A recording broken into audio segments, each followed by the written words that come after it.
right. Sitting next to each other. The Clintons can live 6 feet apart. How you doing? Sure.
Good evening.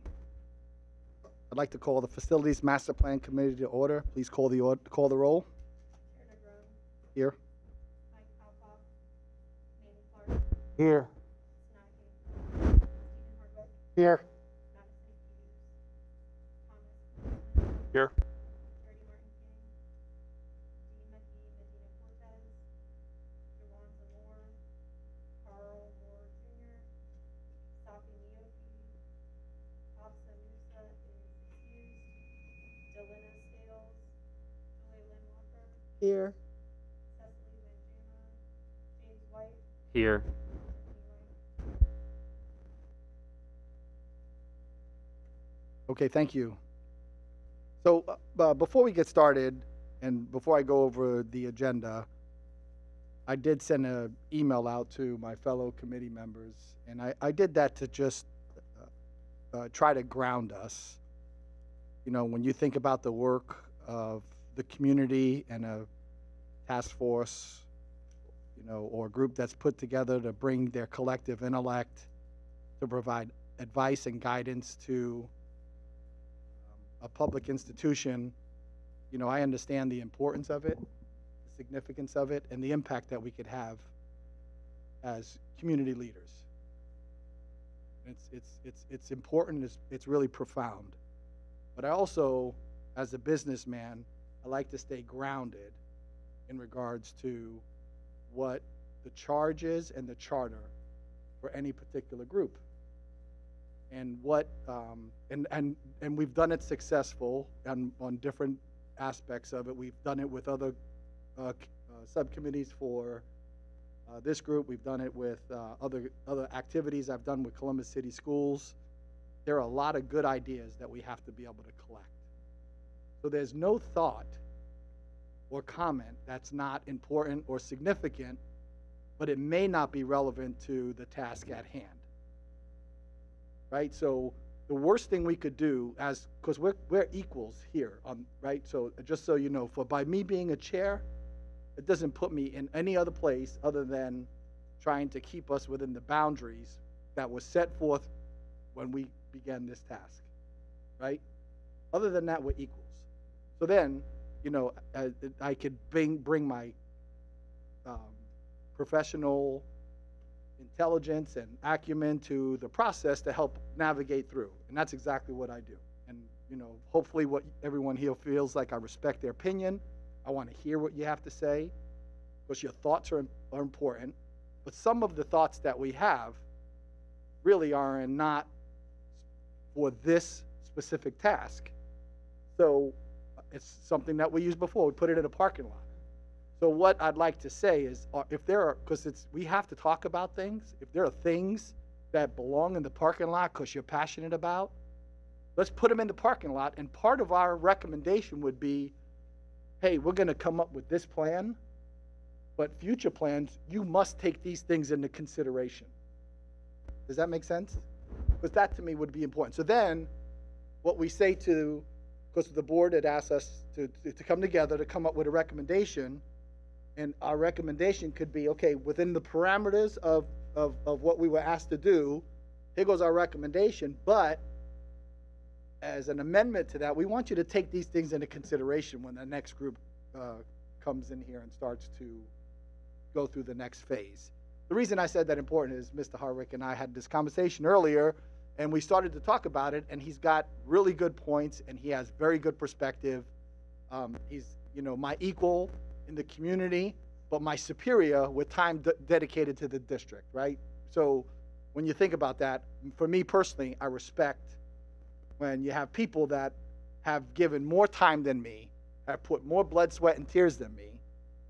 By no means do I want to discount what he has to say, right? Because it's important. So I think what we should do is, if there are, and we'll take as much time as we need to, if there are things that we're going to say, hey, look, as a master planning committee, this is what we are going to accomplish. But part of that is the next phase has to take this into consideration. That's what we should do. And then, anything that anyone has to say, any of their thoughts, become really relevant to it, right? So we accomplished the task at hand, right? But it also was saying, hey, let's not forget about these other things, because my 30 years of knowledge and expertise and time that I've committed and dedication to the community, all these things are what I think we need to think about. Then we could do that. So I say that because we were having this discussion, and I don't know who heard this. And, for those that don't know, I'm in the building industry, okay? So I have a little bit more perspective than most in regards to master planning, right? And that's probably why I got selected to chair this committee, not because I know more than you, just because my day job constitutes this type of work. And I used an example of Easton Town Center and the master planning with Easton. And I talked about the multiple phases of the master plan, and how the last phase of Easton that's going on right now is the urban district, and that's where the RH is, and the R House Furniture, and the Aloft Hotel. When they first conceptualized Easton, they didn't have a urban district like that, right? When they first conceptualized Easton, they didn't have housing inside the district like that. So when we're trying to put a master plan together, we're coming up with big ideas, coming up with what's the big idea, what's the big plan. And there's certain things, and I'll talk about them later on after we get into discussion, because I don't want to influence you with my thoughts and process. But I just want to ground our perspective, because what we do is we'll come up with the big idea, the guiding principles, the thing that, there's some big ideas that have come out of this process, out of our work, not their work, our work. And then I think that would help us then say, okay, yes, I feel comfortable making a recommendation on this master plan, right? And then not to discount anyone's thoughts or comments about some of the specifics that they might have, the parking lot items, we could say, hey, look, you cannot forget about these things in the next phase. So, I think that was a really good discussion. I wish our entire committee was here to hear that. I'm not worried about having to repeat it because I believe it. So, there's nothing I'm saying that's a lie, so I'll be able to repeat it, not verbatim, but pretty damn close. So, with that, so I'd like to go with, appreciate everyone just listening to me opine for a few minutes just to kind of keep us grounded. So what we'd like to do is we'd like to kind of go through the documentation. We want to review the master planning report on the data on phase 6, the comparison data, and then get into some discussions. So with that being said, I'd like to turn it over to the Leggett team. Thank you. So from the Leggett team, we have Robin Randall, myself, and Dennis Paben. Dennis is going to be leading you through most of the data today, but I'm just going to get us started in the same way that Jim grounded us. We just wanted to start the presentation with the portrait of a graduate, because it is the North Star for the entire master planning process. As you know, it's really coming from the community, and then just understanding that the student voice and what is needed for the portrait of a graduate is really guiding every decision as we move forward in the master plan process. Also, this gray slide seems to help ground everyone too. It's just really understanding that every voice matters, and your opinion, as Jim shared, is really important, because you've volunteered and put a lot of time into this effort. So it's important that your voice is heard, that we remain positive. We know it continues to be a stressful time, especially around the holidays, and with the COVID spiking. So let's try and remain positive. Acknowledge when we don't have the answer. There may be some things that need to go in the parking lot, and we need to answer for you in the future. So let's keep that strategy available. Be considerate and respectful of your time. This is a 2-hour meeting. Hopefully we will accomplish what needs to be accomplished in that time or before. And then everyone, we are all in this together. We are here to support the district, and most importantly, support the students of the district. So thank you. This is our agenda tonight. I'm going to hand it over to Dennis. Chairman, members of the committee, thank you for being here tonight. Dr. Dixon, Dr. James, any questions that you may have over the course of this presentation, please do not hesitate to interject, and we'll answer as we move on. If there's a specific data point that you have a question on, please don't hesitate to ask. But we do ask that as far as the general discussion, we save that for the end, because we really think that's going to be the most valuable time today. So some guidelines with what master planning is. Mr. Negron mentioned before about some of the concepts that are approached. From an OFCC standpoint, we understand that as you've participated in the different components of this, that our funding partner is very cut and dry, black and white, whatever metaphor you'd like to use. But their assistance, their Classroom Facility Assistance Program, which is the CFAP program, is based on property valuation per student. A property wealth factor determines the state and local share of facilities project. That is extraordinarily objective. So a lot of how our funding partner looks at these processes, a lot of the intangible items that have risen in our conversations, they're not approached from the state perspective. So as we discuss what the recommendation is going to be moving forward and what components of that we want that to be, just please keep in mind that your funding partner is extraordinarily objective. and then assist with the development and management of facilities master plan for future facilities and infrastructure needs. So that's basically the OFCC's definition of what master planning is.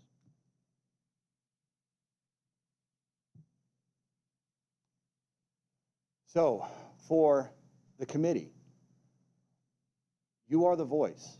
You've been selected as the voice of what the community is. What are they asking for? So your representation of your region is the voice that we are here to provide to the Board of Education, that recommendation. So just think about what they're asking for. And just as a reminder, every CCS planning region has 2 co-chairs and 1 student lead representing that region. And that one region has 1 vote for what the recommendation of the plan is going to be. So again, this is something that we've presented, just reiterating some of the information through our Phase 6 presentations and engagement sessions. What is a master plan?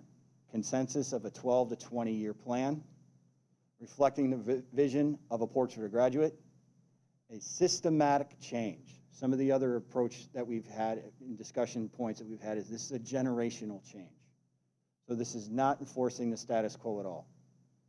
Aligning utilization and enrollment for all regions, locating schools in an equitable way, and creating the most cost-effective plan to receive co-funding from the state. What it is not, this is something that we've had a lot of discussion about too. It's not short-term solutions. This isn't just a quick fit. These are not repairs. Maintaining life as we know it, any components of building design, that is not what master planning is. So we're not picking systems, furniture, or aesthetics. We can have those discussions, but in what a master plan is, it is not any of those things. And then faculty allocation.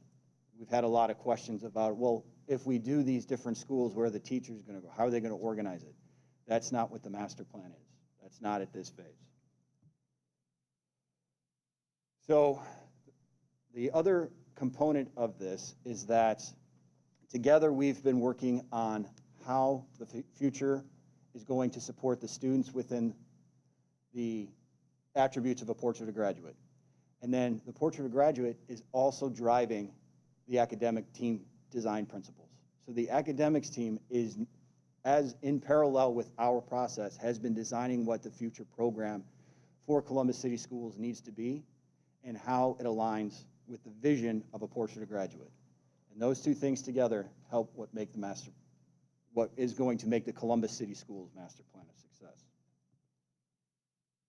So just to recap, you see several pictures from our Phase 6 community engagement. We were in 8 meetings total. We had 1 engagement session in each region, and then we had 2 all-region sessions at the Columbus, Maine Metropolitan Library. So just to recap what we've done for Phase 5 and Phase 6, because of this simulation gathering so much popularity, we extended how many engagement sessions we had. And so we had about 170 participants within that, and then because of the enthusiasm behind the participation within Phase 5, we had more participation in Phase 6. And then also we wanted to note that we offered virtual online options and phone and email notifications of all of these sessions. We also had heard of the challenges of getting people to the engagement sessions. We understand there's a litany of things that may or may not have had reason for folks not attending the sessions. But what we also wanted to show is that over the course of this, we've had other intentional engagement to get in front of as many folks as possible. So you can see that between the student engagement, our goal was to get into every high school and every middle school before winter break. And we were 2 schools short of that. And we had a wide selection of staff. And we've almost hit every department within Columbus schools and how we interacted with as many folks as we could within. We also were participants in the virtual family engagement sessions. There were 3 there the first one we introduced the process. The second one we introduced the simulation activity for Phase 5, and then the recap of what solutions were provided or consensus options were provided for Phase 6. And then other engagements, we had community organizations, career and community resource coordinators, the principal's cabinet, and for those of you who may not know, there were 2 members on our Leggett team, along with members of Columbus City Schools Capital Improvements Department, where we were the mentors and acting as the client for Ohio State's senior landscape architecture project.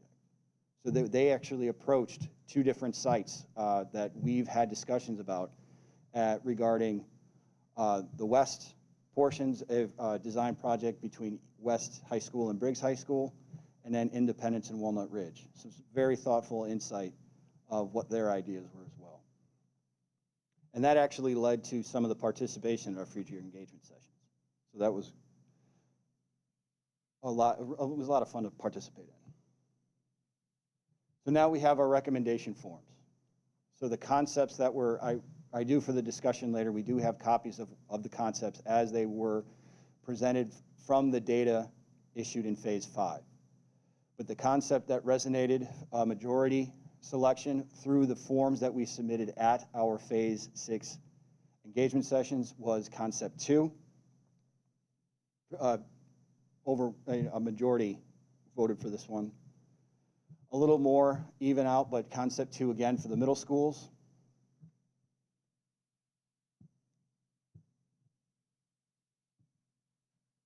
And then Concept 1, but you can see that the selections were much closer together. So the high schools, even though they probably had the most discussion around them, there was the most equal of selection over the course of our Phase 6 activity.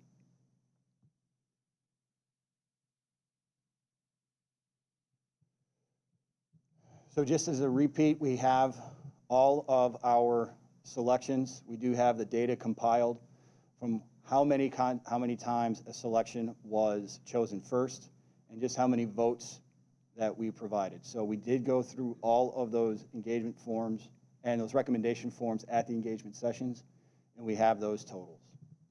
Again, 46% for Concept 2 for the elementaries, 42% for Concept 2 for the middle schools, and 36% for Concept 1 for the high schools.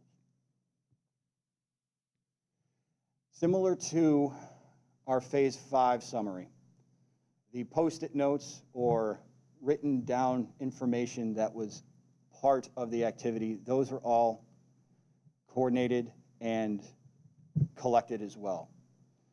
So the themes that were brought to our attention of, please consider this as you're moving forward with your recommendation, were the range of school size, the range of number of schools, and address schools that have not been previously addressed within the master plan. Those are part of your task, and those will be part of your recommendation.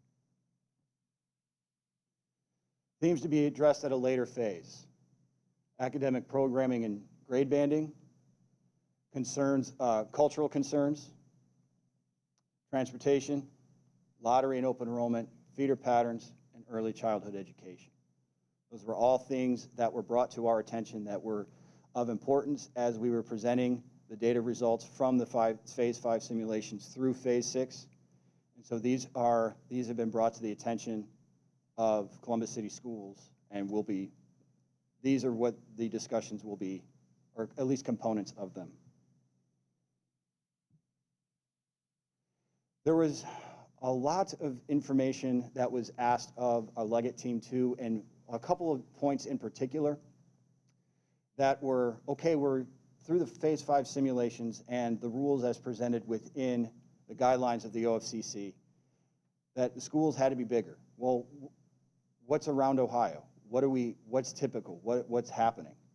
And so you can see that there's a range anywhere from 1,200 to 3,500 students across the state. And you can see that we looked at Central Ohio, Southwest Ohio, and Northeast Ohio, and a little bit of Northwest too. So we tried to encompass different regions throughout the state. And then, where are we regionally? How many students are in other cities across the country? What does this mean? When you tell us that we have a 1,200 student high school, how does that reflect and represent? And through this information, we've looked through Indianapolis, Lexington, Kentucky, New York City, Atlanta Public, and Chicago Public. And you can see a range anywhere from 1,600 students to 4,500. So large high schools are not something that is unique. So if you look at the average current size of Columbus City Schools, it's 700 students. So when we're talking about the student opportunity gauge that we showed on each of the simulation sets, as well as the concepts for phase 6, that we've been talking about, the more student population, the more opportunity that we can provide. This is data that shows that other cities within the United States are looking at that similar ideal. So what are the next steps? The committee is tasked with making a master plan recommendation to the Board of Education. So today, your discussion, and Robin and I will be here to answer any questions that you may have. But a lot of what the facilitation of the discussion will be amongst yourselves. We'll be happy to contribute where we can, and we are definitely here for the duration of your conversations. We do have a large writing pad here if people are interested of wanting to write down, or if you just want to keep your own notes, that's completely up to you. We want to make sure that the committee is comfortable in how they're moving forward. So the conversation today is about the structure of the recommendation. What do we want the recommendation to look like? We've talked initially about creating an outline. Are the consensus drawings as a support to that, providing the data of what we want the master plan, and that's part of the discussion for you this evening, is what do we want that recommendation to look like? And then advising the Columbus City Schools Board of Education of parking lot issues for future consideration. So Mr. Negron, this is something that goes back to your point of if we have something of a concern amongst the committee, but it's not part of the charge of the committee, that at least approach it from a standpoint of this is important, and we want to make sure that the district addresses these issues along with what the facilities plan is going to be.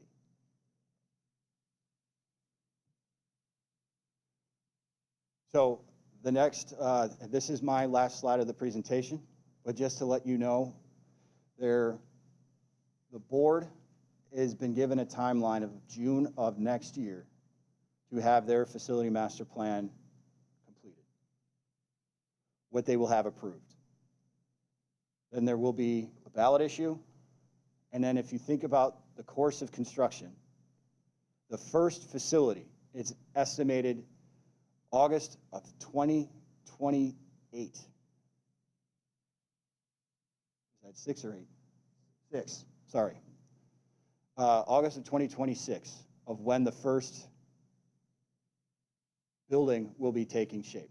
When the first building will be moving forward with supporting the students of a Porch of a Graduate. And then if you think about how all of these buildings lined up, we're talking 2042, an estimated time of 2042 by the time this master plan. So again, going back to that generational change. So the decisions that you are making influx the future of Columbus City Schools. These are not decisions that are going to take place in a year. These are decisions that are going to be affecting the generations to come. So please keep that in mind as you're talking about your recommendation. So the next meeting, we ask that the recommendation be provided. So discussion for today is leading up to what that recommendation will be. And then since the engagement component of the master plan process is complete, the Leggett team is taking all of our data and we are putting together the final report. So obviously your recommendation will be part of that report, but from the Leggett side of things, we're not so much in the community, but gathering all of the information that whether all of our educational studies that we've done in all of the existing facilities, our team has been in every single building, many of them multiple times. All the different student sessions, all the different community engagement sessions, and all those other components, we're going to be putting all of that data together. So, Mr. Chairman, I turn it over to you, and if there's any assistance, Robin and I are here to answer any questions. Well, thank you very much. Before we get started, I did want to take exception to one thing. You chose Francis Lewis, and those were my rival when I was in high school. Oh, really? No, I'm kidding. I'm kidding. You know what? When I was going through the data, No, that's okay. I was fascinated by just the sheer size of New York public schools. Yeah. And I think it's fascinating of when you hear of something as compact as New York City, and you could still have a school of that size providing the opportunities that they can provide. I think it's a very valuable piece of data to keep in mind. You know, it's kind of interesting. My perspective in life has really helped ground me. And New York is just a collection of little communities. So people think, 20 million people, but it's just a collection. So it's no different than what we're trying to do with our community. So one of the things I would like to do, I definitely have some thoughts, but I don't want to share 100% of my thoughts. But I'd like to get your initial reaction as a group, right? So if we could share what your initial reaction is, if we can go around the table, and then the other thing is, at some point I'm going to need some help with this group here has been the group that's really showed up, and we're going to need to try to get some of our fellow chairs at the next meeting, because absent of getting everyone's thoughts, I think we're missing a big part of our community. So I'm going to need some help. My email earlier today was an attempt to do so, but I tried to call and I wasn't, very successful. So hopefully before we leave today, we'll at least agree to kind of divide and conquer and how we might be able to make sure that we can get everybody at the next meeting. Because, to me, as a community person, I'd like to hear as many voices as possible. So before we go into too much, let's kind of go around and get your initial reaction to where we're at. Well, first, I really appreciate the comments that you made at the beginning of the meeting to set the tone so we can be clear on what's inclusive and what's not, because there are a couple of things up there I was like, what? No, we need to include that because it's going to affect, but I'm going to be calm. Thank you very much. Thank you. We all have our pets. This is a very serious task, and you're right. For 7 people to make this decision, I certainly had gone through my mind to reach out to my team and a few others and say, please, this is what happened, this is where we are, share this information, this is what's online, and please do what you can to prepare yourself to join the discussion next time, because it's a very serious responsibility. And I do appreciate the work that's been done so far, that it's put this together very succinctly. I appreciated the input from the community in terms of how that was summarized. Certainly when you've got, that 30, 31, 36, that's just real close. Yeah. And I hope that we really pay some attention to what were some of the issues to make sure that we're responsive, because you hate to have 2/3 of the community rising up because, what they thought was vital wasn't obtained. And then there'll be some of the other points as we go through, but I'll just stop there. Thank you. Yeah. Hello, everyone. My name is James White. This is my first meeting, and I want to thank everybody for the opportunity to be here. I really appreciate it. Seated at the table. I know there's a lot of information going back and forth. There's a lot of new stuff coming to me, and I just want to apologize in advance for any redundant questions or any questions I ask that may not be pertained to this specifically. I just want to apologize just because this is my first meeting. I'm beyond excited for all of our students in the city of Columbus, just because I come from a small town of a high school that had there's about 900 of us. So just to see the numbers at City of Columbus, that the average school for our attendance at a high school is 700 is a little bizarre to me when you think about the capital of our state. We just have, and I think that comes back to just having so many buildings And I look forward to seeing what we come up with, especially for the Hilltop and my neighbors. I look forward to kind of relieving some of their woes. A lot of them have recently heard about this and are a little upset and scared about their schools closing, and they're thinking it's immediate. And I'm just trying to collect and absorb as much information as I can to kind of subside those issues, just because this is going to be huge for our kids, our future kids, the students now. And like I said, I just want to thank everybody for the opportunity to be here. Thank you. Yes, looking at some of the numbers, some of the schools, I think we definitely know that we need to combine some of these to get to a scale that makes more sense. 700 for a high school seems very small for a city the size of Columbus. And to get some more numbers, like where is the growth patterns going to be? Where, we were talking about, different areas. Is it going to be what part, over the next 20 years? It's going to change a lot. So, I think they were trying to look at different areas and put 5 high schools separated around the city. But yes, I think we're going to have to get up there. But I think getting high schools over, over 2,000. I'd like to see the numbers too. Like, how are these schools doing in general? Some of the larger schools, down in Cincinnati, Mason High School, I don't know how that operates compared to something like this up here. And I know up in Cleveland, they have some large high schools as well. Are they successful? Are they looking to split those off? Is that a problem for them, or is that scale good for them? But going from 700 to maybe doubling seems like it makes sense. 1,400 to 1,600 students, I think, makes sense. But getting over 2,000 to 2,400, like we saw in some of those suggestions, that seems like that would just be, it'd be wild to get to that number, to jump, and combine that many students. But the growth patterns, I think, is going to be a very important part to know where we're going to need these schools, and to make sure it's equal representation around the community as well. You'd hate to see communities where, they're losing all their schools. So. Thank you. Also want to thank you guys for just, listening to me. I know I can rant and go on, because I'm huge in terms of community and relationship.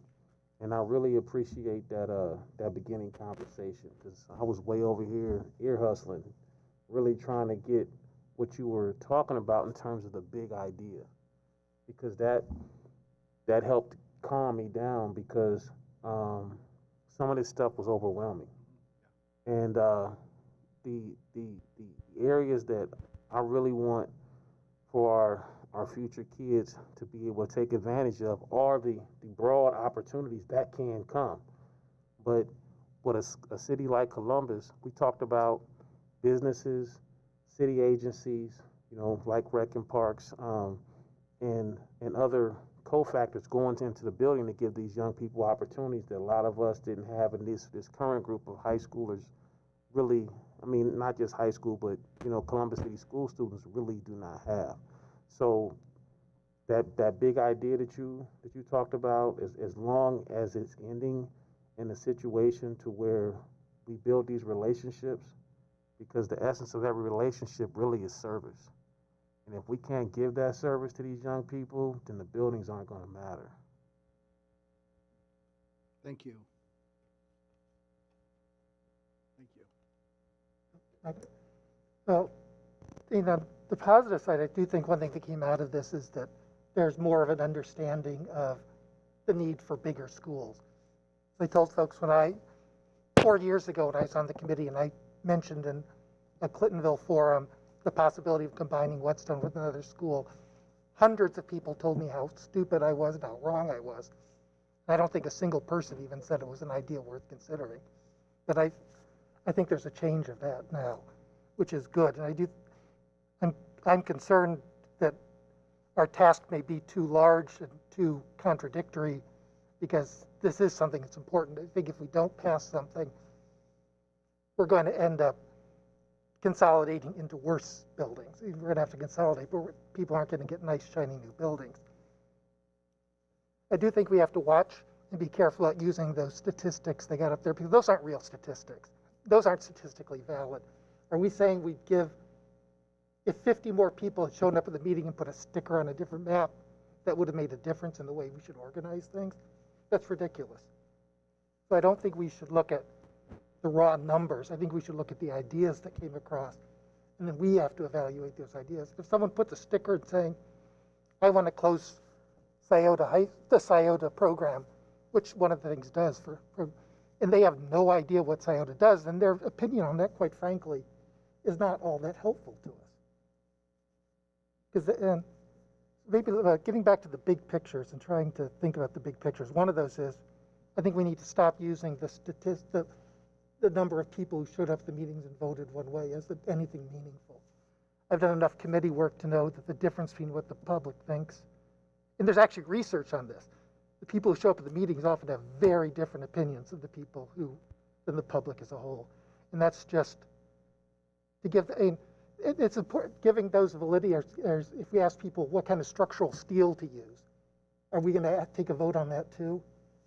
That's just not a meaningful statistic. But it is meaningful to get the general gist of things. One thing I think we could do that would help our general mission, because we have a contradictory mission here of only looking at facilities and not looking at programming.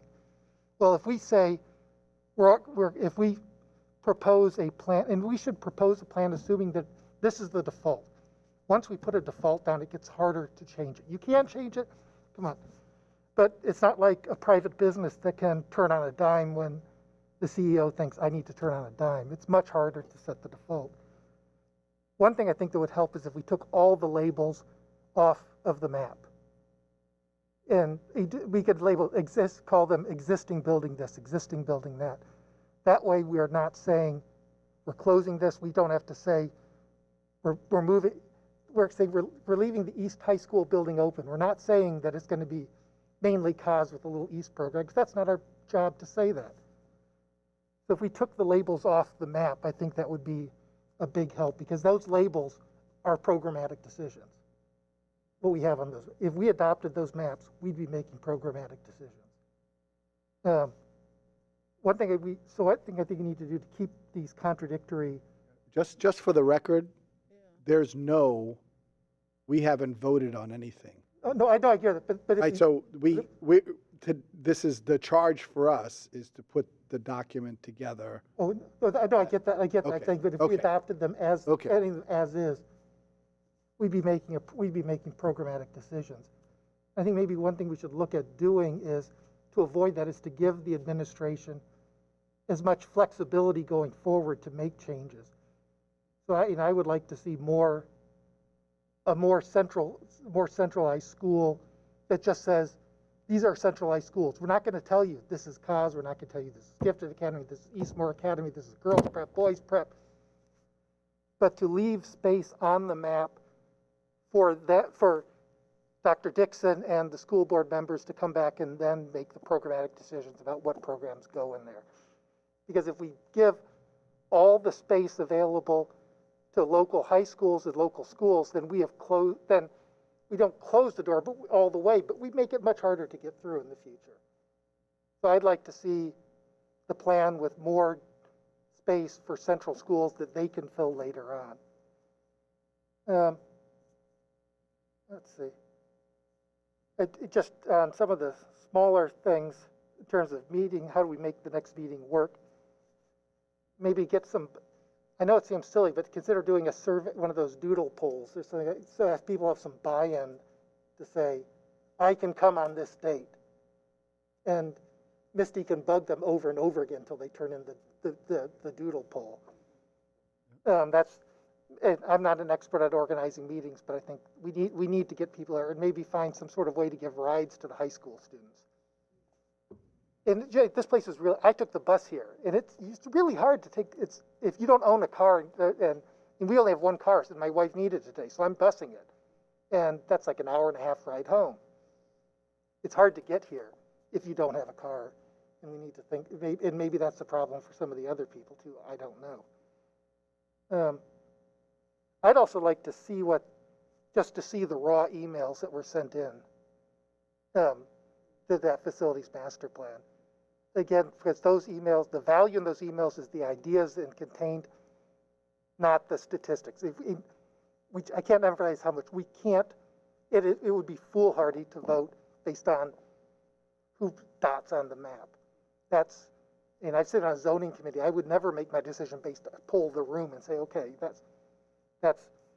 we have to make a decision. That's what we think is best, because the needle we have to thread is things have to be taken away that people love in this map. Let's be blunt about that. And some of those things, and I keep telling people, I know that those things you take away may be things that I love. But if you take so much stuff away that makes enough people mad, then you can't pass the levy. So how do we thread that needle? And I think the way we thread that needle the best is going back to what I said before, take the labels off the map and put more combined space for programming so that everyone can say, maybe my school is going to go there, and maybe not, but then that give them the flexibility to make the decisions. And I do thank you for your time. I hope we can make this work. I have some doubts that we can thread that needle. I've expressed them to Chair Negron, and I've made some publicly, but I hope to be proven wrong, but please just don't use those statistics. If any high school student, my kid is taking statistics, if they turned in that, as a statistical model, they'd fail their stat, they'd get an F. Thanks, Steve. Thanks. Tiffany? Thank you so much for this opportunity. I've had the pleasure of sitting in this position once before, and we did have a levy that did not pass, so I completely agree with you. We definitely need to get the community buy-in. Some of my ideas would be, if we're going to merge a Briggs and a West, that you bring that legacy of those two schools into that one building. You know, the pride that they have of the West High School and the Briggs High School. Same thing with the others. The dispersing of programs really put people into a frenzy. I think that if we position it or present it as it's an opportunity for those that have been waitlisted. I had a child that was waitlisted for cause, so I sent him to DeSales. I mean, that was my choice. And those are the things that folks are actually looking at, even on the elementary level. When we went from Huey to Medina, a lot of folks said, well, when my child leaves here, we're going to move out of the district. So what are we going to do to keep people in the district? I mean, we are growing, but what programming or even what services are available? And I did have someone ask, because they have a child that's losing hearing, and they're like, where will I send my child on for middle then high? Living in a north quadrant, the east side of town may not necessarily be my best choice. Do you know what I mean? I want to make sure that the schools are inclusive. If the first school is going to be built by 26, I have a grandson that's special needs, and making sure that the services are available in every school for every child, and not have them bus potentially an hour away because that's the school that fits the services that they need. So we have to be very intentional. The opioid epidemic is real, and the things that are happening to these newborn children are real, and they have to live with these things for the rest of their lives. So making sure that we have everything in place in every quadrant of town. And then making sure our programming is equitable. You know, people will drive their kids to the other side of town to make sure they're getting the stimulation in the classroom academically that they need, as opposed to sitting in their home school. So if all programs were robust, we wouldn't necessarily have to have open enrollment. So also taking that into consideration when we're merging schools.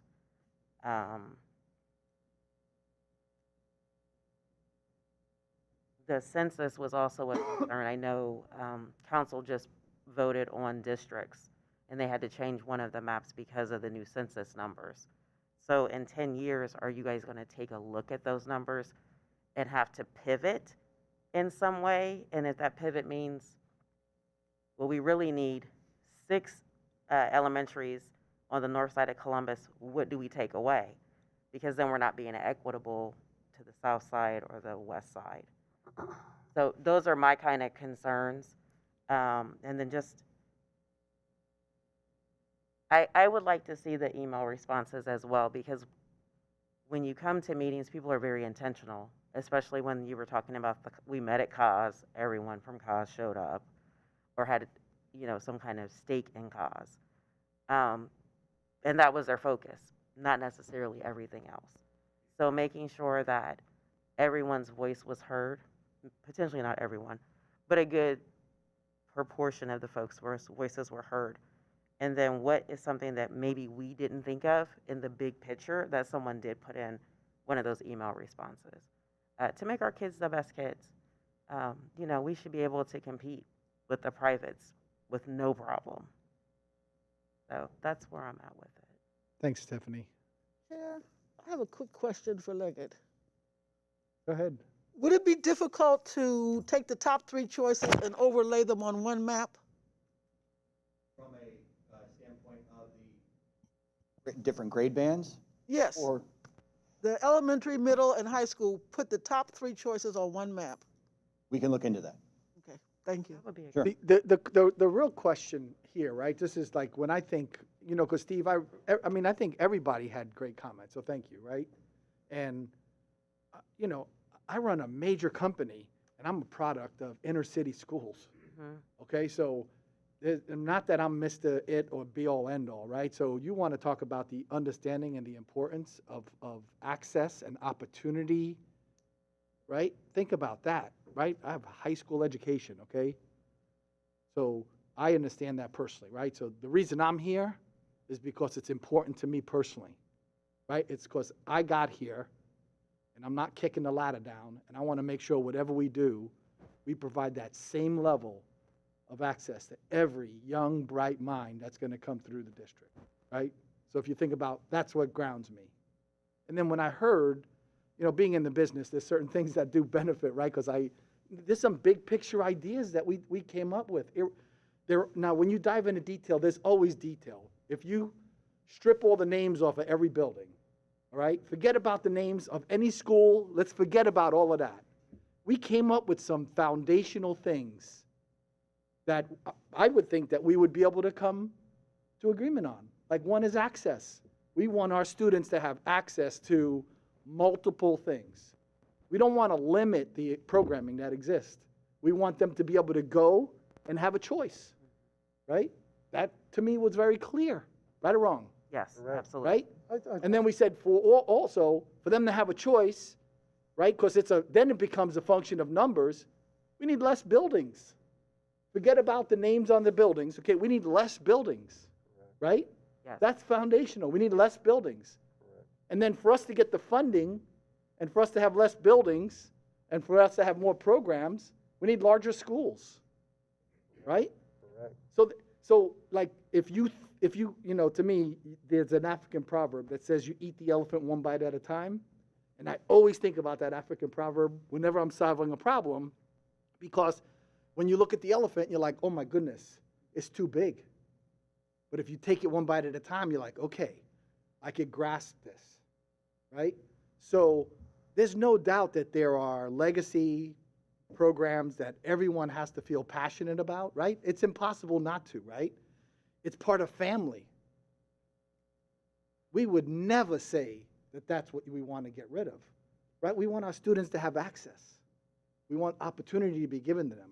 We want expanded programs, right? So if you start to think about that big concept with no buildings in place, then it starts to turn into a mathematical arithmetic then. We have X amount of students, you start doing math. And then it's simple. Let me tell you something. Nobody in this world knows what post-COVID educational program looks like. Right or wrong? Correct. Correct. Right. Right. Nobody, right, knows we're going to double in our population. We have ideas where we're going to grow, but we have no idea exactly where we're going to grow. What we all could agree on is wherever it grows, we want to make sure that we're there, right?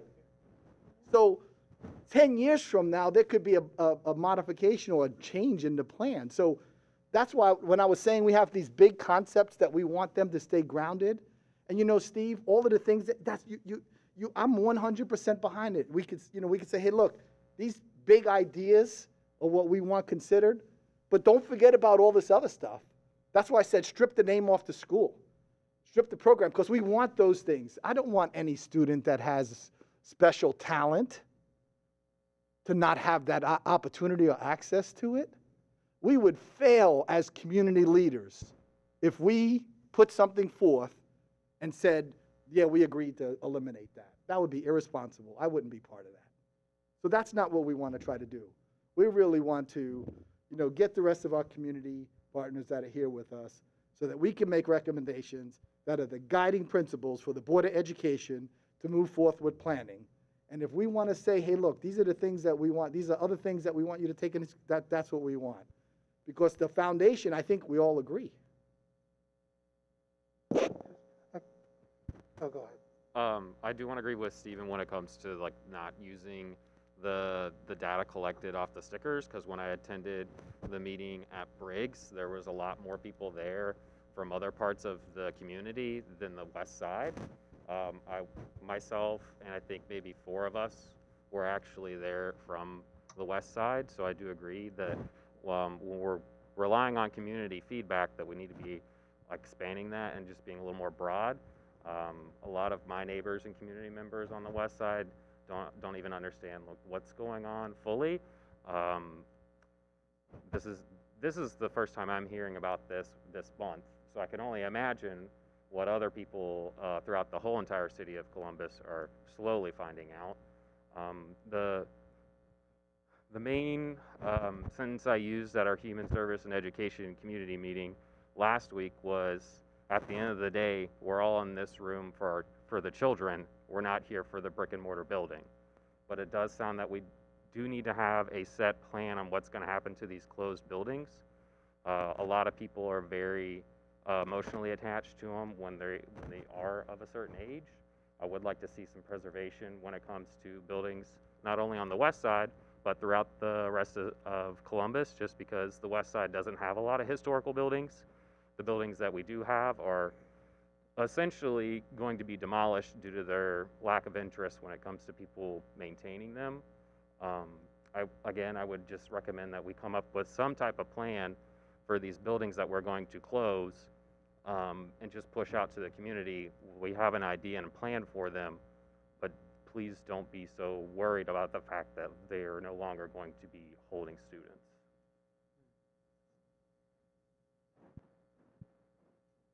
So, one of the things that Ms. White was talking about that made me kind of, wonder is she said she was on the other side of one of these and the levy did not pass.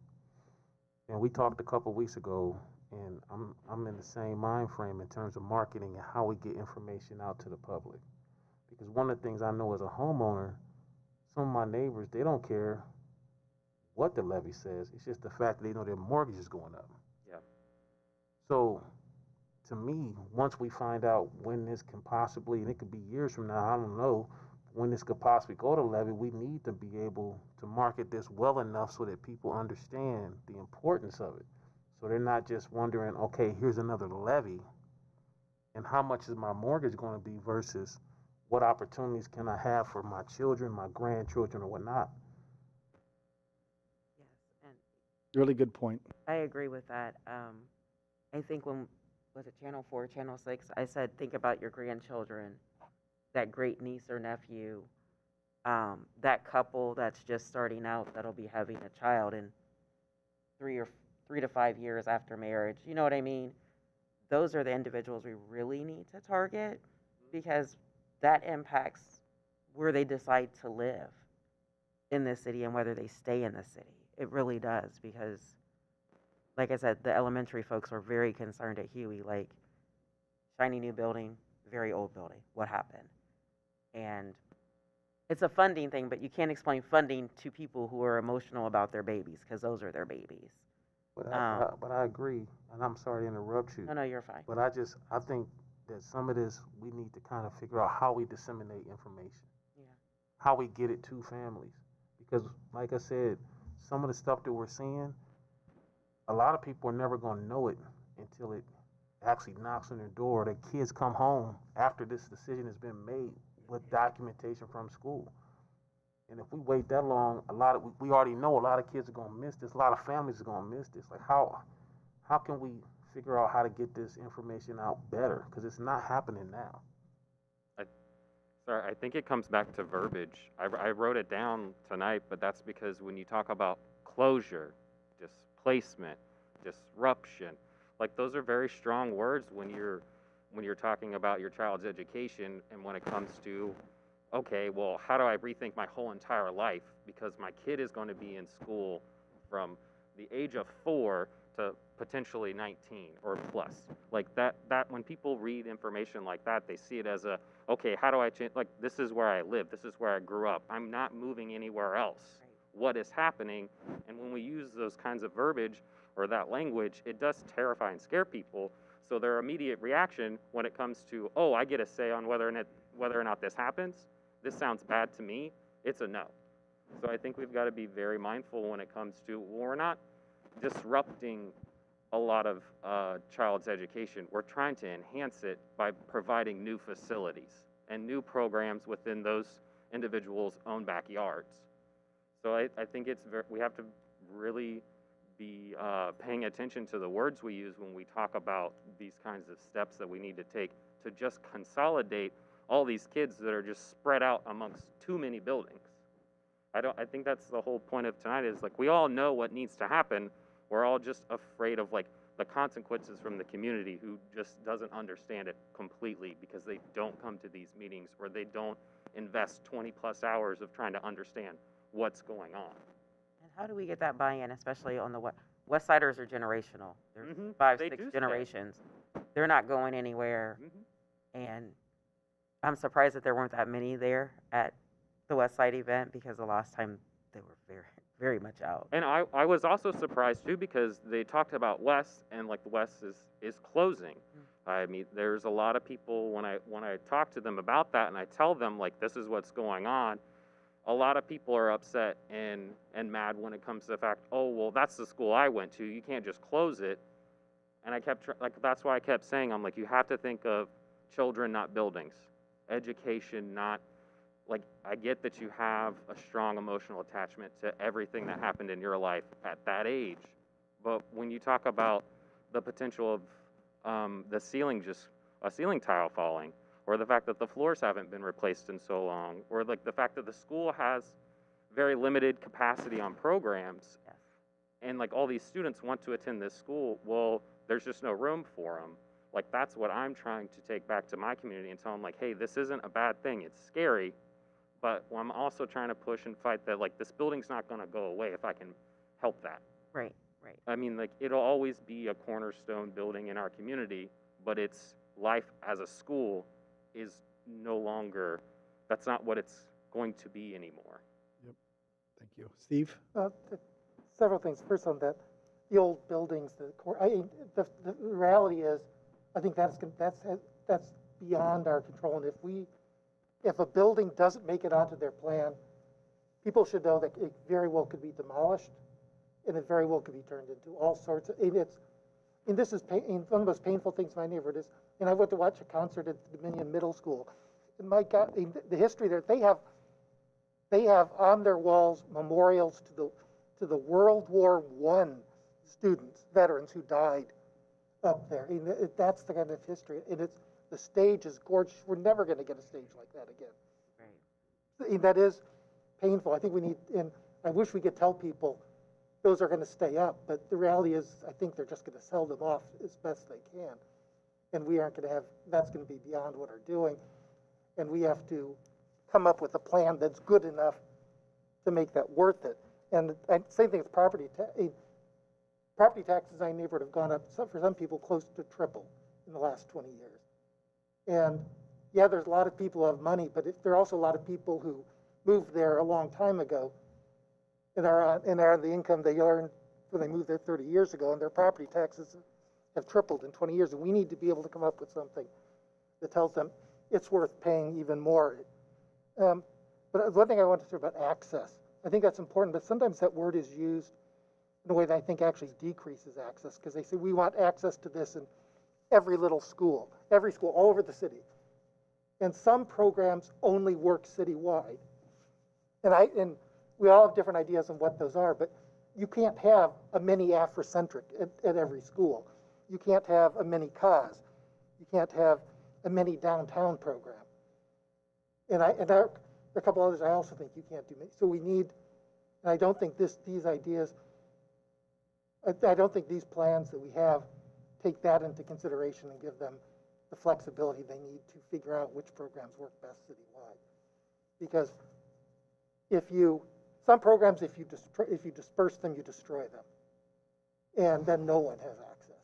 But if you can create a centralized location where people can go if they want to, and yeah, maybe it's going to be a long while and it'll be hard to get there, but at least it's there.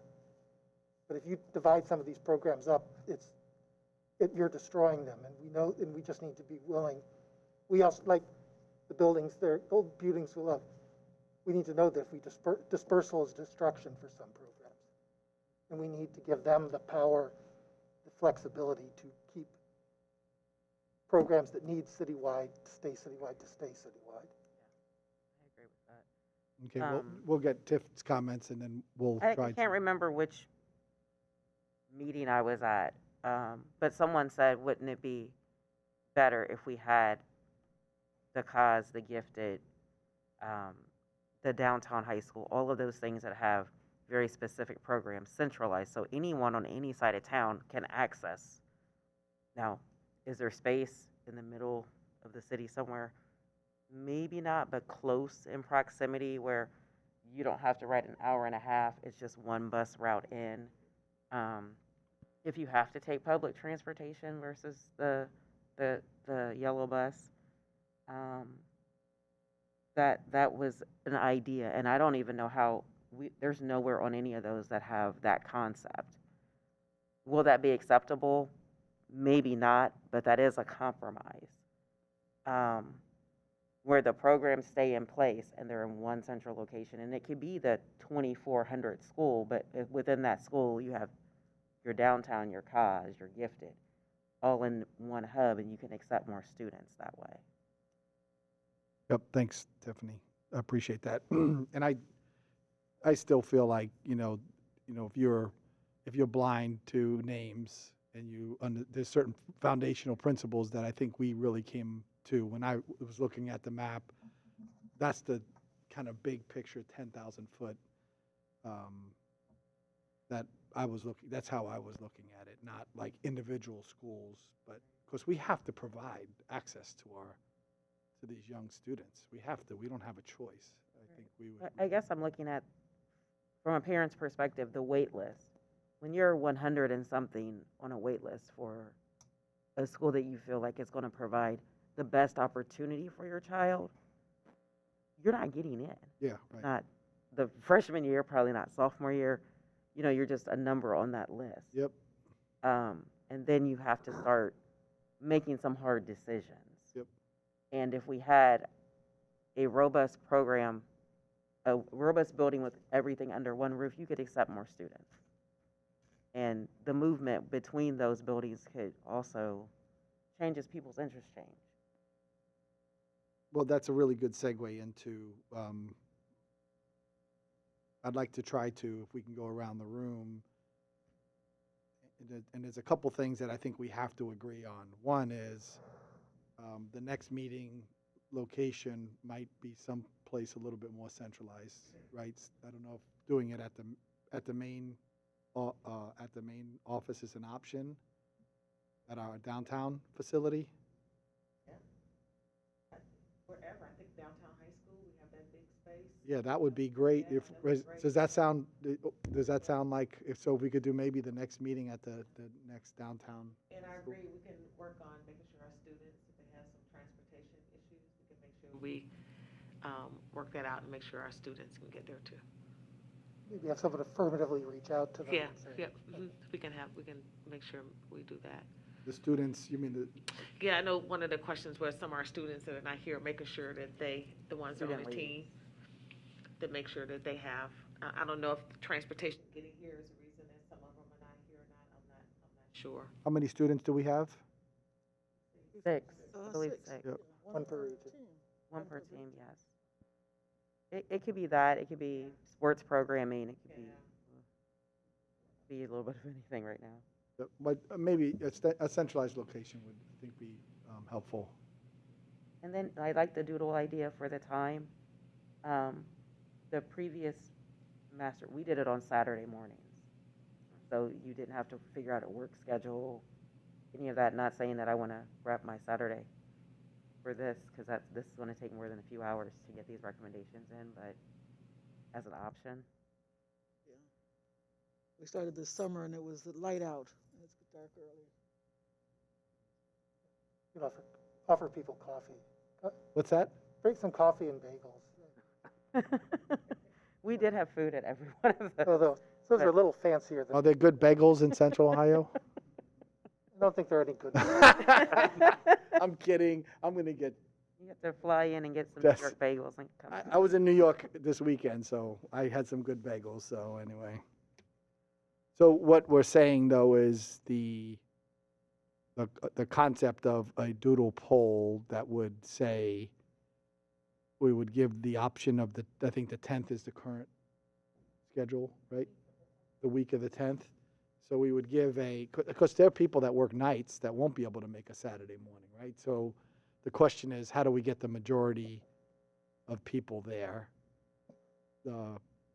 Providing some transportation for the students, I think, is an option.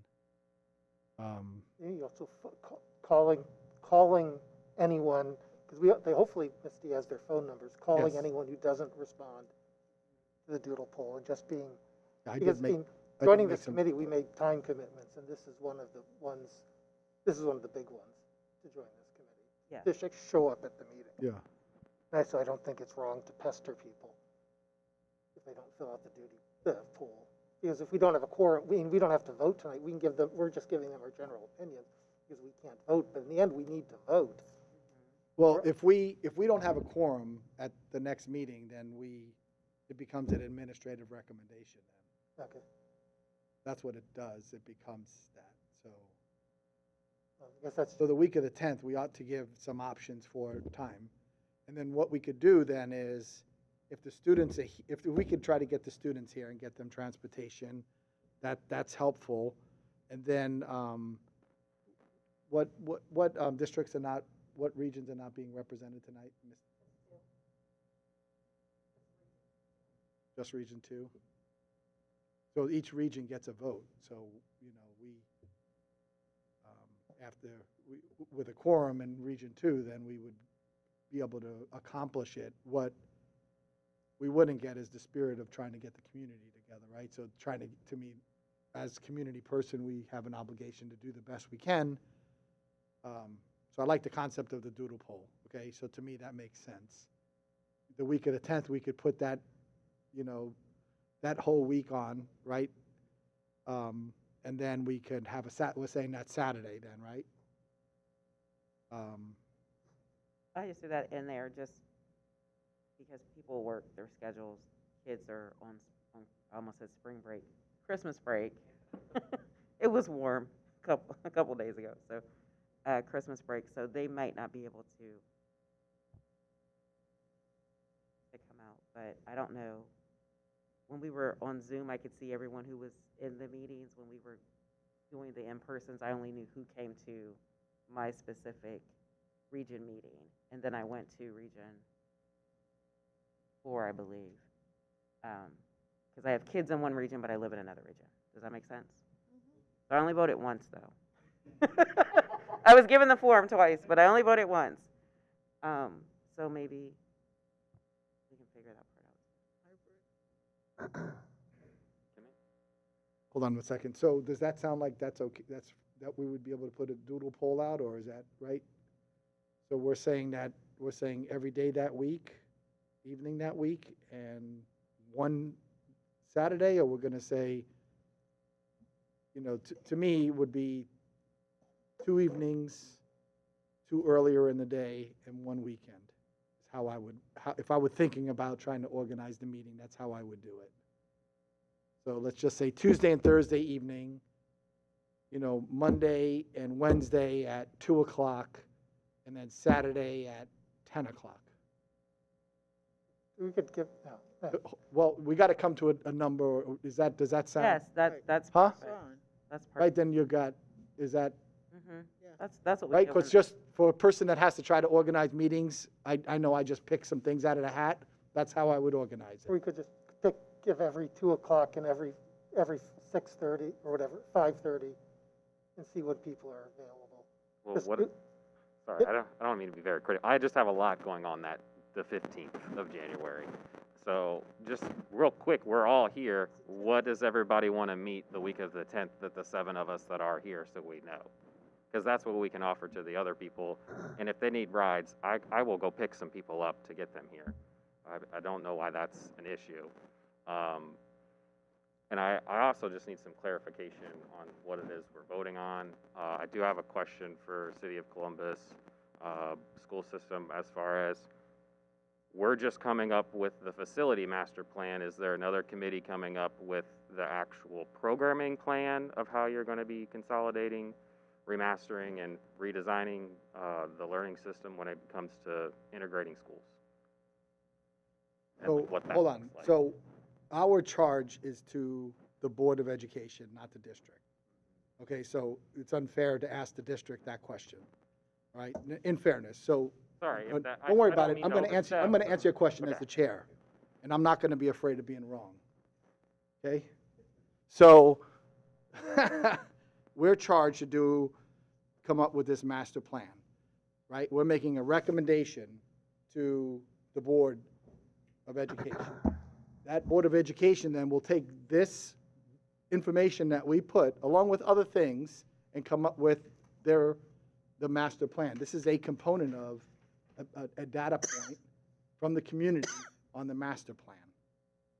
When this is done, there's just a whole, there's a whole lot of work that has to be done past this that go into so many details that are not just physical facilities, academic, and all of it. The foundation of it becomes a portrait of a graduate, okay? That's the foundation of everything that they'll do, and then take into consideration these big ideas that we came up with and other things that the Board of Education has as priorities. So like that kind of stuff that you started to get into, while it's not our charge, I think there's clear that there's some things that are really important to this group that we want to make sure that are considerations when they go to the next phase. So we would say then, hey, that's why we use the parking lot, and to me, I don't care whether the parking lot is 1 page or 10 pages. It's going to be what the voice of this group has to say that's important to us that may not be relevant to the master planning process. That's all. And we're saying, we want you to take this into consideration. And those things are important. And I have my things too, I'm keeping my thoughts quiet only because I want to hear what everyone else has to say. But I have my thoughts that I'd like to have on that list too. So anyway, that's really the crux of it, that, we have to do this master planning phase, but there's a lot of work. The real work is what happens afterwards. Even what you were saying about the communication plan and all that has to be part of that, right? That's not our charge, but it ought to be. We're going to say, using that example, let's learn from the past. We want the board to look back, right? Using that as an example, to look what didn't work, look at what did work, and for me, I always like to look at what's best practice. For me personally, in business, I'm looking at whenever I'm solving a problem, what are best practice? How do large inner city public school systems get something approved? So we want to see what best practices are out there, so that those principles are applied to how they use marketing and communication to our community, right? But that's not the big global thing. So does that make sense? A little bit. So like with that, are we voting on the concepts presented to us by I'm sorry, Ogot, what is it? Legat. Legat, are we voting on that? Leggett. Or I'm just trying to get a clear, like a very, very clear, precise. Well, you're, what what are we need to doing do is here we need to today? bring you up to speed, Yeah, first of yes, all. please. So, I'm sorry for so- being so far behind. But yeah, you are way far behind. So I think what we need to do is find time to get you up to speed, and we'll have to figure out how we do that. And I will personally commit to making sure within the parameters of the group, and I don't care how we do that. Give me a second here. So right now, we're not voting on anything because we haven't determined what we're voting on. Okay. Right? So that's the next phase is what, so now, which of course you don't have the benefit of, the months and hours of work that everybody else has, so we've got to get you, bring you up to speed. So maybe what we could do is we can go around and get everyone's perspective on what a recommendation might be, by person right now. That might be a good exercise for us to go through. What's the framework of a recommendation look like? And I guess we'll start with you, Tiffany. I like the overlay question that Julia Lynn asked. Again, I don't think that this group ends when we end in January because Yep. our names are out there. So Yep. people are going to say, why did you pick this plan? Why should I vote on this plan? I really want to be able to give that educational piece as to why it's beneficial for us to vote yes. I don't want to say I want to be an ambassador, but we definitely need to have people in the community that are going to push this forward. So I think a recommendation for me would be to see the overlay and how that's going to enhance the life of future generations of students, because the kids that are in school now aren't going to benefit from this. You know what I mean? I can't remember which ones I voted on.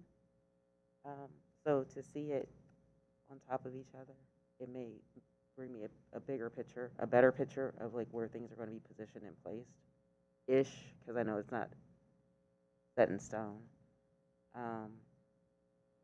So that piece, I don't know if that's a parking lot piece as far as marketing and getting the buy-in. Making sure that in this recommendation, we're making sure that the equity in the building is there.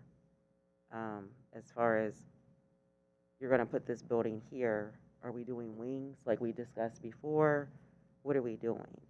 Because it's great to say we're going to do a 1,200 person school, but what does that look like for our medically fragile kids? What does that look like for our accelerated academic students? Do you know what I mean? Mm-hmm. So just the accessibility within the building.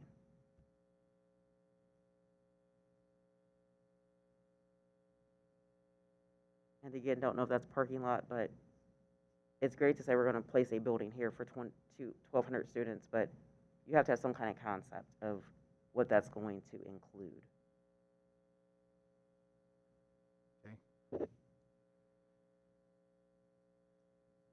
You want to take a shot at it, Okay. Steve? I just want to make sure, I want to make sure, I Yes, don't interrupt. Well, in terms of what we vote, one thing, I know things will change. We all know there's going to be changes ahead. We all know we're, quote, just a recommendation, but the way I look at being on advisory committees is I should make a recommendation as if it were the final decision, for if the district made these decisions now and could just implement it all at once, this is what we think is the ideal version. And I think sometimes saying this is just a recommendation or it will be changed down the road, we can use that. That can become a cop-out. I think we need to own the decision that we should assume that if we pass a map, that they're going to implement it. They may rearrange it sounds like we have a consensus to take the names off. They may rearrange programs, but that we should assume that's what's built, just as a matter of personal responsibility. What I'd like is to have the blocks back. And I keep telling you, I love the blocks, but we can make final recommendations by taking pictures of the block, that way we're not wedded to those 9 drawings that are out, which I'm glad they put the work into this, help us do it. But if we can that having the blocks out would give us the freedom to say, no, we want to take 200 spaces of capacity from this building and put it in the central, or the central and move it back. I do, in terms of accessibility, I think you're right. I think that is probably a parking lot. But on the other, I always tell people, if you're going to get a brand new building, a brand new building is always going to be more accessible than the old buildings. I love the old Dominion building. A new building is going to be more accessible than that. It always will be. So whatever you got now, it's going to get better. The equity is going to be one of our longer term challenges just because of the way in basically different parts of town are leapfrogging. The last facilities, for hundreds of years, the north got benefit, for 100 years, the north got special treatment. The district tried to make up for that and put more new buildings in the south side, the east side during the last plan. And now our newer buildings have to be bigger. So the south and east side are going to have smaller, more neighborhood schools, which some people like. The north is going to have bigger schools, which have their own separate benefits. So we are looking at equity, not equality, because we can't make it equal. The north is going to have bigger, newer buildings this time, and the south is going to have smaller, are going to have more neighborhood schools. And I don't know I don't know any way around that. And I think we just have to own that again. And those are the blocks are the most important thing for you. I love those because they allow us, they give us the flexibility to make our recommendation. And if the Leggett team wants to stick with theirs for their recommendation, I'm fine. They have to give their professional opinion too. But I think the blocks give us the freedom to pick the best opportunity. Maybe we can even come up with a consensus. Thanks, Steve. For me, once again, my big things is community and opportunity, and to me, in this aspect, the community needs to be broadened into the entire Columbus City school system, because we need to figure out, in my opinion, what moves the school system forward, what makes Columbus City school system better in terms of the outcome of a graduate. That goes back to our pillars, what we talked about at the very beginning. So when it comes to my point in terms of what parents are going to look at in terms of passing a levy, or what parents are going to look at in terms of the future of them having kids, I don't know if they're going to look at this like that in terms of a map. I think it's going to be, what better serves them. Because me as a parent, I didn't care where the school was. I used the lottery like crazy. And I thank God, because I'm from Akron. I went to Bookdale. The neighborhood school was phenomenal, but it was much better for my kids to be able to lottery them to a school that gave them the opportunity that I felt as a parent was going to propel them in life. So to me, that's the biggest part. That's the biggest part, to be able to actually have a system that is going to propel a student. Those pillars we talked about at the beginning got to come out in this format. And like I said, it took me a while to kind of understand what this really meant. How many parents are going to spend that much time looking at these maps and looking at these blocks or whatever else? We got to be able to tell them that at the end of the day, you may not understand what got in front of you, but we got this percentage to be able to say these kids are going to get more than the current kids or than what you got. I think that will read more than anything else. Thank you. I think we're gonna have to look at some of the numbers here too, in terms of like just how old a building is, what buildings are gonna need replaced right now, what areas, like we addressed certain buildings in the past, which ones need it now, do we, and to be equitable, it's gonna be a tough task. We're gonna have to consider, we'll touch here, we'll touch here, we'll touch here this round, then next round we'll touch here, we'll touch here, to be equitable each time. But we got to look at what's the oldest, what's the oldest, what's in the most need. You know, what buildings are just not functioning, what are being underutilized. You know, if you have a building that's holding, you know, could hold 400 or 500 students, but only holds 200, you know, does it make sense? You know, that area, do you touch that first? We got to have to figure out where we're going to touch first, but a lot of it's going to come down to age and quality of building, I think, too. Thank you. Just one, Let's. oh, I'm sorry, Don, I apologize. Let's. No, go ahead. Buddy. Oh, I think I'm just absorbing knowledge. So if you want to, if you want to go first, that's fine. Okay, fine. I am wholeheartedly in agreement, number one, with the points that you made in terms of what are the big picture items, what is our, and I want to add to that in terms of the final product. And I'm not sure what the word is. I was thinking transformation, I'm not sure. But somehow, I think it's important for not only the students themselves and their parents, but the entire community to believe in the final product. Who is that person that actually comes out of the system at the end of the day? And I don't have any children in the public school system. I don't have any grandchildren. And I think it's really important that we get the full community to buy into the process, because I have to understand as an employer, who do I work with? How does my participation in this process help to ensure that there is a labor force in the future that actually meets my needs? And so that discussion has to be very broad in terms of ensuring that everybody is part of this dialogue. And it's not just a question of the impact on my mortgage, but rather, how does this process help to grow our community as a whole? And then, you know, within that, and one of the reasons I was interested in the overlay, because I'd like to see the impact of the community when all three buildings are together. And what does that mean in terms of who then is without, and how does that discussion take place, you know, et cetera? Because it's one thing to see them separately, but I think when we see them together, then we have to think of other ways to ensure that how this adds to the plan overall is communicated effectively.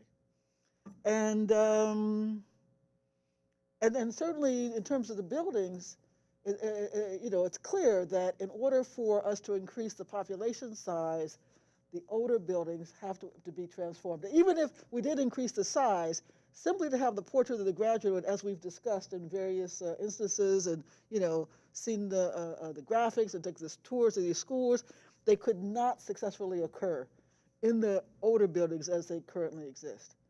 So, you know, at a minimum, something would have to happen, but certainly something would happen when we increase the size. I'll stop there. Do you have any thoughts? I guess one of just trying to think how I want to structure this. So I guess one of my questions is, or my consensus of like what we are going to be discussing is, I guess, the route of which school or what process this does take hold. If we do start in the North Quadrant, or are we discussing or voting upon that? No. Okay. Then I guess one of my biggest recommendations as someone who doesn't have a child in the school system is just, my biggest thing is the lottery system. If this big takeaway that what we're working on here eliminates that, then I think that should be one of our biggest focuses, because like when I became a community leader and I heard of Columbus's lottery system, it was a little shocking to me that a lot of my neighbors who live in the Hilltop, the West Side, they have to take part in that lottery system in order to get their kids into a better quote-unquote school district, or to a better Columbus City school. It just makes me a little uneasy when I think about it like too hard. It's just one of those things that a lot of people don't move to the Hilltop because of the school issue. They believe it's not in their best interest when they're planning their future, or planning the route of their children when it comes to their education. And like, that's my biggest takeaway being here is, I want the current children now and the future ones to have a better life than from today or yesterday. And if consensus tonight, we get rid of this lottery system where when you move to any part of the city of Columbus, your last thought is that school going to be good enough for my child? Right, the equity piece. And I know that's going to have like it starts a bigger discussion on like, well, who gets what and how does it happen? But I just think that just needs to be at like one of the top of the list of our focuses. Well, why is it that we have a school system that does encourage disparity in one area, but it's okay for that to continue to happen? I guess one of my recommendations for the plan is just to have an after or a succession plan for these buildings that are going to close and be very transparent on that. The Hilltop has one building now that the community has been fighting to get something or even a discussion going about what's going to happen with that, but that's been pushed back to this, and that won't have an actual clear end of life use, I guess, until after this is finalized. And it's just one of those things that like these buildings can't just sit empty in our neighborhoods just because we don't have a plan for them. Thank you. I have a process question to the Leggett team. So the maps that we created, is it the intent for those to be part of one, right? That those were just an exercise to get us to a point, right? So thank you for clarifying, because that's what I thought. I thought throw out everything that we've done. We make a recommendation. If you go back to what I started to say were big ideas, principles, grounding principles that we started to agree on, if this group then would come with those grounding principles and make that recommendation, it would be absent of a map. It would be, these are the things that we want. We want, and I'm not saying that this is it, but right? Equity, we want inclusion, we want opportunity, we want less buildings, larger schools. Those are the kind of things that we would be making a recommendation on, not a specific map, right? We're not saying, you know, program 365 is gone, shut it down, or building 264 is shut. That's not what we're saying. We're coming up with these big ideas, and then later on, the next phase, someone goes and does the hard work, like the building stuff, right? That's not our charge. Is like, what are we going to do with building 264 and make sure that it's there? We're saying, hey, look, part of the recommendation is these buildings, that next phase, if you're going to close a building, there needs to be a way for the community to have input on what that looks like, right? That kind Right, of, and I think also as clarification, the master plan is a living, breathing document. Yep. And it will be informed by the next group. yep. And for clarity, everyone, I knew the answer to that question. Yes. I know. All right, so I I'm know. not playing dumb. I'm not. Yeah. Well, no, I did not. Yeah. No, well, I didn't want to insult anybody by me saying that. That's not. I just wanted to me, because we're going to close this meeting here soon, right? We all are passionate and we care about what happens here, right? We're not that far off from each other. What we need is we need to make sure that we have a larger group at the next time. I think we have, to me, I took a bunch of notes. I think you guys took some other notes. Yeah. I think those notes will kind of guide us through the next meeting. I feel comfortable with that, to be honest with you. You know, we've got some really good feedback. I do need to figure out how, from a programmatic standpoint, how we bring him up to speed so that it's transparent, which I will personally participate in that. We just got to, before you leave, we'll figure out with you, right, we'll figure out a way to connect you, to bring you up to speed, Okay. right away, to go through all of that, right? Gotcha. And if you're around the next couple weeks, or the first week in January, we'll figure out that date, and we'll make sure that he's brought up to speed, team. Okay. Right? You know, with respect to that, and I know that everybody's had opportunity, and you sent a follow-up, Misty sent a note, but it may be that it would be of value for some of the other people who are not here to be part of that discussion. We'll offer it. That's a good idea. So we'll offer it. So that's, we could only, you could bring a horse to water, but you can't make him drink. So to me, I think we're going to do everything we can do. I commit to that, So that's a good idea, though. Thank you. And then No, go ahead. I do want to apologize for the disruption. I don't mean to be as kind of, I guess, far back as I am, but I hope that it has helped somebody when it comes to making these point of clarifications. And from what I can tell from tonight, it sounds like we're all in a consensus that we do need bigger schools. We need a clear definition of what's going on with the programming. My main recommendation was we need an actual plan or some type of roadmap of what's happening with these buildings that are going offline. That seems the consensus of what we are all talking about. So I just a little, is there more to it that I am missing? No. And I think Okay. that the good part about it is, you know, what I'm going to try to do is read all through all the notes. And it's a lot easier being an editor than an author. Okay? Right? Do we agree with that? Yes. So when we come to the next meeting, I'm going to do my best to come up with what I think a recommendation, the framework of the recommendation would look like, so that we can discuss that. And I think, and that's why I wanted to ask the question about, Steve, to answer your question, Steve, about the blocks. You know, the maps are gone then. We're coming up with big picture recommendations on things. You know, we're not closing building 265, we're cutting program 35 out. That's not what we're doing here, right? We're talking about equity and access and availability, and those are the things that are really foundational and important. So, Are the recommendations statistically based, or is it just an overall recommendation that, like, this is the consensus of the group that, hey, we need bigger schools, period. This region needs this amount of bigger schools, and this region needs, like, this X size of schools. well, see, one of the things that you missed is, like, the funding partner, OFCC, has, you know, basically parameters that they'll fund a school. Correct, which is the minimum standards of why all of this is taking place. But are we as a group writing the plan that Region 1 schools, high school needs to be this large? We're not About- doing regional. Okay, That, by region. clarify a little bit with that. After every segment of a master plan, the district gets new cost sets allocated to schools that haven't been funded yet. And every 3 years, the district would go through an enrollment projection. Robin mentioned with the living, breathing document of what a master plan is, that enrollment projection is 10 years out. So currently, to use your example, you might say right now at the Hilltop and Region 1 West Side is steady enrollment. But could be study provided within the enrollment projection that tells us in 5 years we're going to have a boom. So that's why allocating an 1,800 student to the west side would just be saying we're going to be putting a bigger school on the west side.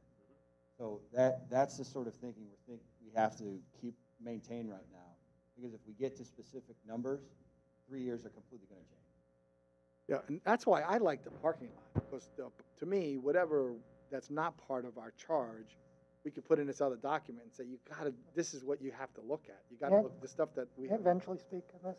Huh? I'd like to speak on it too, because I'm concerned that if we don't do a map, that's where we show where our values are, except forces decisions about what's important. And if we just come up with a general statement, we want equity and inclusion, then we've wasted the last 6 months of our time. Well, that's not true, Steve. No, let me. No, you gotta, hold on a second, wait, because we're not gonna, I think you're over generalizing what we're saying, and it's unfair. We gotta be fair about what we're saying, okay? So I'm not gonna let you do that to me, because we're not saying that. That's not fair. And we gotta be fair with each other. Because what we want is, we do want equity and inclusion, and to do that, we need larger schools. We need less buildings. Those are foundational facts. Basically, all the work that we've done over the last few months, several months, you know, has indicated that. All the community meetings and all the input.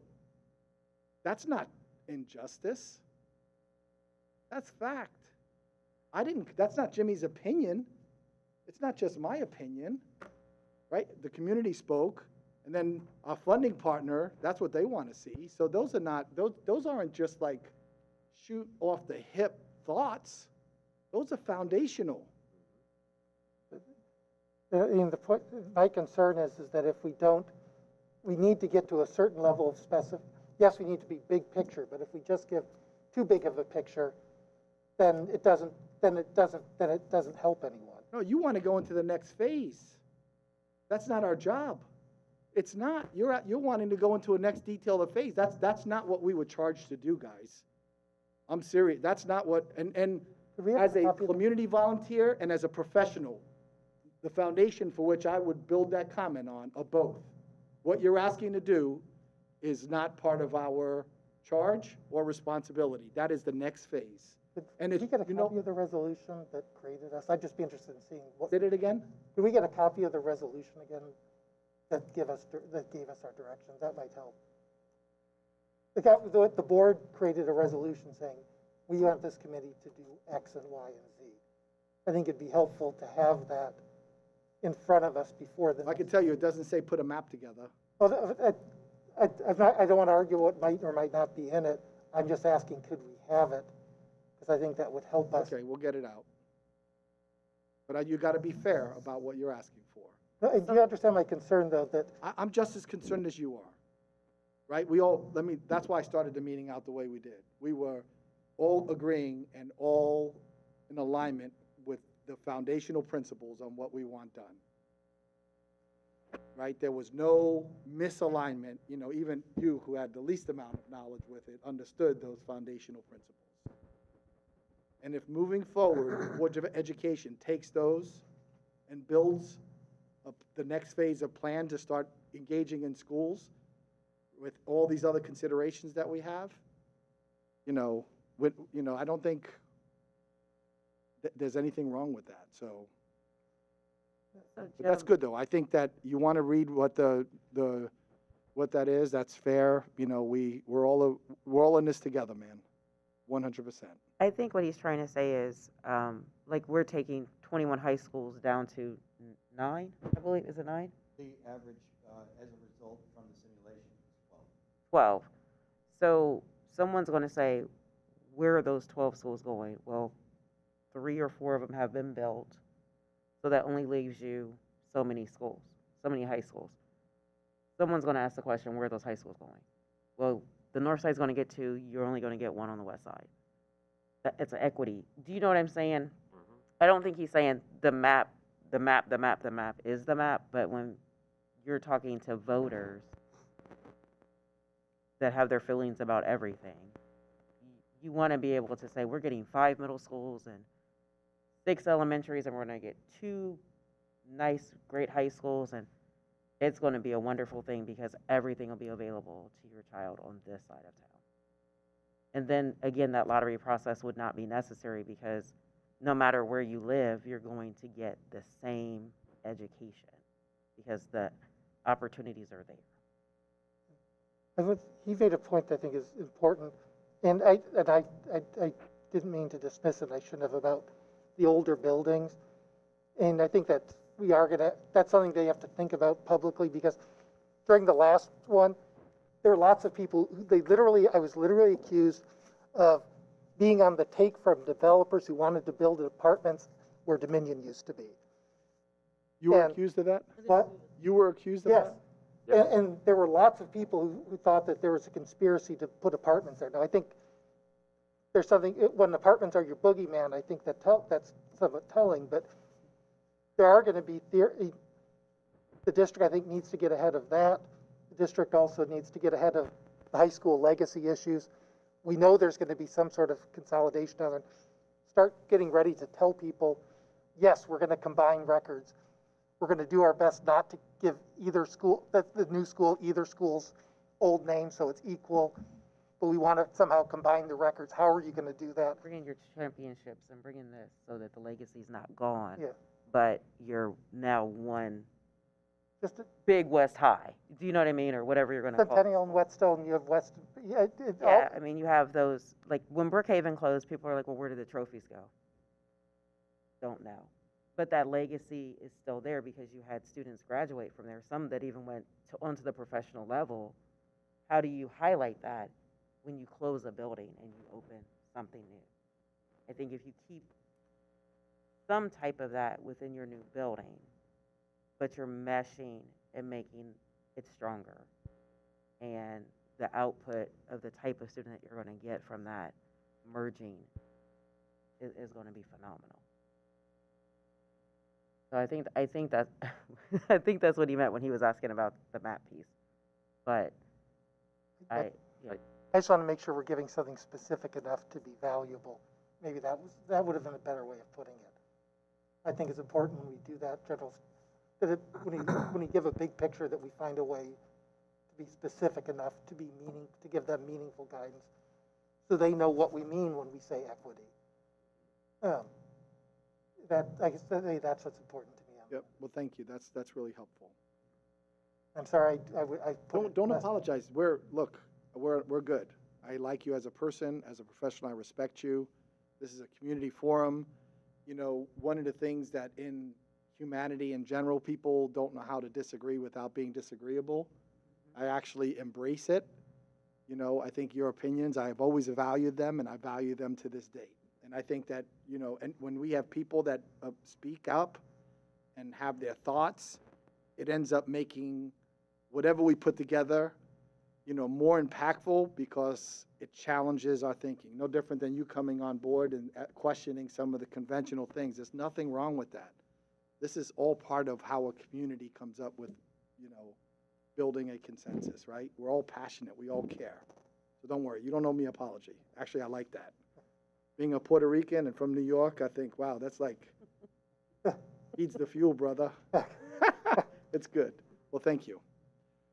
So I think with that, we know what we're going to do. We're going to put out a doodle poll for the next meeting, right? Then we are going to try to figure out what date works, and then we also would invite anyone to that meeting, figure out how we do that, and try to put the framework of what a recommendation would look like, not being afraid of being wrong. So Steve, you could attack me. No, I'm kidding. We're good. So that, to me, would be what we want to try to accomplish at our next meeting. Does that sound like that's right? I do have 4, I guess, parking lot discussions or questions. One of them is, how does this facility master plan align with Columbus's new climate action plan? I'd like to see, I mean, we're building new facilities. I'd love to see what part they can take in reducing our city's overall emissions. 2 would be a partnership with either CODA and the City of Columbus's Recreation and Parks. We have a lot of facilities that are either surrounded, connected to, or adjacent to city-owned parks. I'd like to see how the City of Columbus Schools is partnering with City of Columbus Parks and Rec to better meet the needs and programming facilities, I guess, for that. The other one was this post-pandemic online hybrid in-person learning. I had trying to think of her position. I had a community member bring up the point that Highland Elementary has seen a significant drop in attendance, and they don't know where those kids are, but they're all listed as online, and nobody can seem to find them online. So I'd really liked either somebody from City of Columbus Schools to just kind of look into that, or if we can come up with, not in this committee, because it doesn't seem like that's related to this, but when it comes to the overall post-pandemic world that we're living in, I think we all need some clarification about what's going on with our child's education when it comes to being self-taught. But that's all I have. Again, thank you everybody for letting me be here. I know I'm not being very cooperative when it comes to just sitting here and figuring out what's going on. But again, I appreciate it. This is going to impact a lot of people, a lot of children. It's going to be, we're doing meaningful work. Again, I appreciate it. Yep, and I appreciate everyone's comments. You know, the collective intellect of the group is very powerful. I appreciate your dedication and commitment to the work at hand. So without objection, the meeting is adjourned. Thank you. Thank you.